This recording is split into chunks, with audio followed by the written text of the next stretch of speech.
کہ بھارت سے جنگ میں پاکستان کو کس قدر بڑے پیمانے پر جانی اور مالی نقصان ہوا ہے۔ تمام سفارتی بین الاقوامی جو قوانین ہیں ان کو انہوں نے روند ڈالا۔ کیا لگتا ہے بھارت کی ہٹ ختم ہو سکے گی؟ جی مودی صاحب دوبارہ اٹیک کر سکتے ہیں، یعنی وہ کرنا چاہیں۔ صرف یہ نہ کہیں کہ کیا ہم روک نہیں پا رہے بھارت کو۔ They have come out as a winner۔ جو وقت گزر رہا ہے تو یہ جو ہماری جنگ ہوئی تھی اس کے لاسز سامنے آنا شروع ہوئے۔ ابھی کوئی چانس ہے بھارت تو نہ جو اس کی ٹرانسپیرنٹ انویسٹیگیشن پہ راضی ہے، نہ پاکستان کے کوآپریشن پہ راضی ہے، نہ پاکستان سے بات کرنے پہ راضی ہے۔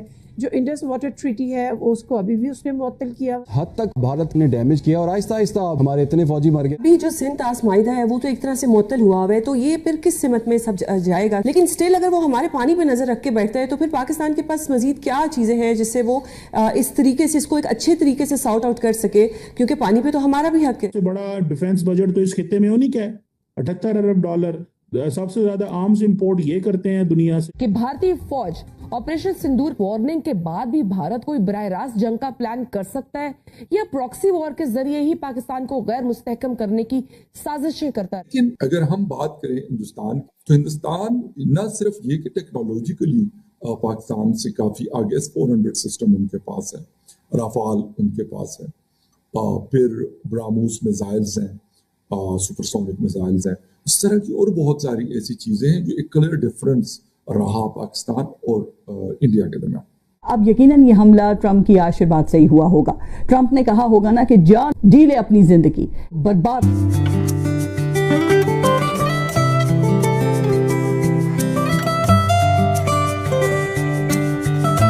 اسرائیل والا معاملہ جو اسرائیل انڈیا کو سپورٹ کر رہا تھا، اس معاملے سے اور اس سے بڑا جو معاملہ ہے، کیونکہ پاکستان بلوچستان کے اندر آپریشن شروع کرنے لگا ہے اور BLA کے جو ان کو فنڈنگ ہوتی ہے یا ان کو مدد ملتی ہے وہ ملتی ہے ایران کے سیستان کے علاقے سے۔ اب انڈیا واردات کیا ڈالتا ہے؟ انڈیا ایران کے ذریعے ان لوگوں کو پیسہ دیتا ہے، پھر آگے پیسہ کیونکہ وہ بارڈر لمبا بارڈر ہے اور اس کی سیکیورٹی بھی نہیں ہوتی، اب کیونکہ فیصلہ کیا گیا ہے کہ 300 کلومیٹر تک ایران دیوار بنائے گا، سیکیورٹی بڑھائی جائے گی تاکہ سمگلنگ نہ ہو سکے۔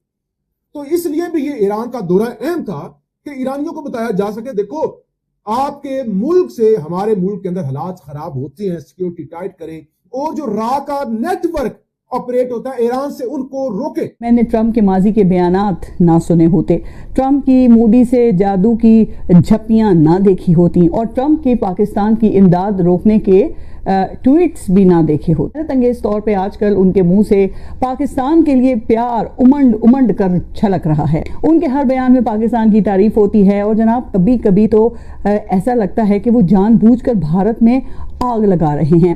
یہی Trump I love you Pakistan اور Pakistan is a great country، Pakistan has great leadership جیسے بیانات دینے لگیں تو کان تو کھڑے ہو جاتے ہیں نا۔ یقیناً پھر پاکستان نے کچھ تو ایسا کیا ہوگا جس سے ٹرمپ کو خوشی ہوئی ہے، اور ایک انا پسند شخص تب ہی خوش ہوتا ہے جب اس کی انا کو تسکین مل جائے۔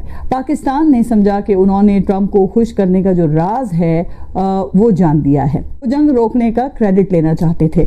پاکستان نے کہا کہ جناب لے لو کریڈٹ، ہم جنگ روک دیتے ہیں، انڈیا کو سمجھا لو۔ ٹرمپ نے انڈیا کو سمجھایا، لیکن انڈیا نے جنگ بندی کا پورا کریڈٹ مودی کو دیا، جبکہ پاکستان نے ٹرمپ کو دے دیا۔ بس جو ہی آنا کو تسکین ملی، ٹرمپ کے منہ سے پاکستان کی واہ واہ ہونے لگی۔ مجھے یقین ہے کہ ہمارے فیلڈ مارشل کو بھی یقین نہیں ہوگا کہ یہ بندہ یعنی ٹرمپ دل سے پاکستان کی تعریفیں کر رہا ہے، لیکن جناب سفارتی اور اسٹریٹجک نوعیت کی پھر کچھ مجبوریاں ہوتی ہیں جو انسان کو خاموش رہنے پر مجبور کر دیتی ہیں۔ لیکن یہ انا کی ٹھیس اتنی بڑی تھی کہ پاکستان کی ٹرمپ نواز کام نہ آئی، اور ٹرمپ نے وہی کیا جو ایک ضدی انا پرست شخص کرتا ہے۔